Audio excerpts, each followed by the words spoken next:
কণিকা হচ্ছে আমার বান্ধবী। আমরা একসাথে পড়াশোনা করেছি। সেই দিন ছিল ওর ছেলের অন্নপ্রাশন।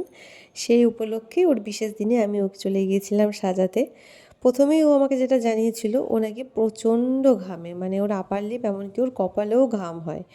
তো সেই মতো আমি স্কিন প্রিপারেশানটা বুঝেই করেছিলাম। আসলে ছোট বাচ্চা, তাকে নিয়ে একটা ছোটাছুটির ব্যাপার আছে, আর দিনের বেলায় অনুষ্ঠান, ও তো ঘামবেই, আমি তো বুঝেই গিয়েছিলাম। সেজন্য আমি খুব কম প্রোডাক্ট ইউজ করেছি, আর স্কিনটা আমি সেভাবেই রেডি করেছি যাতে ওর আবার ড্রাইনেসও ছিল। ও বলছিল যে আমার মানে স্কিনটা আমার খুব ড্রাই, ওর সেইভাবেই আমি স্কিন প্রিপারেশানটা করেছিলাম। আর বেস্টটা আমি একদম স্কিন অ্যাকর্ডিং করেছি।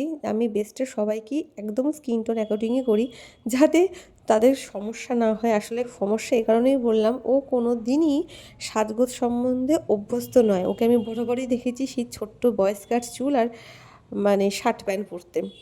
এখন যদিও অনেকটা সময় পার করে এসেছে, কিন্তু তবুও হয় না যে ও সাজগোজ সম্বন্ধে অতটা ওয়াকিবহল নয়। মানে নিজেকে এতটা ওর হেভি মেকআপে হয়তো সেই বিয়েতে দেখেছে, আবার হয়তো একটা আজকে শুভ দিন বলেও সাজছে। তো সেখানে সব কিছু মাথায় রেখে আমাকে একদম সিম্পলের মধ্যেই সব কিছু আমি করে দিয়েছি, ও না বলা সত্ত্বেও। কারণ আমি জানতাম তোর টেস্ট কেমন, যেহেতু আমরা বান্ধবী হয়, আগাগোড়াই ওকে দেখে আসছি।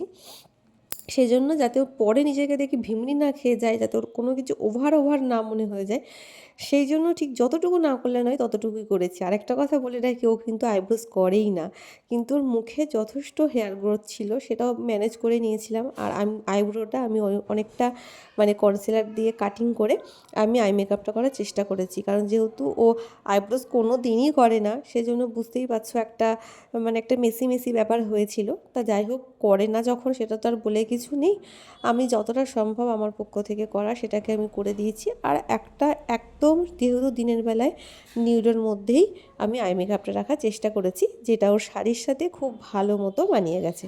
শাড়িটা তো আমার খুব পছন্দ হয়েছে, আর ওকেও কি সুন্দর লাগছে, তাই না বলো?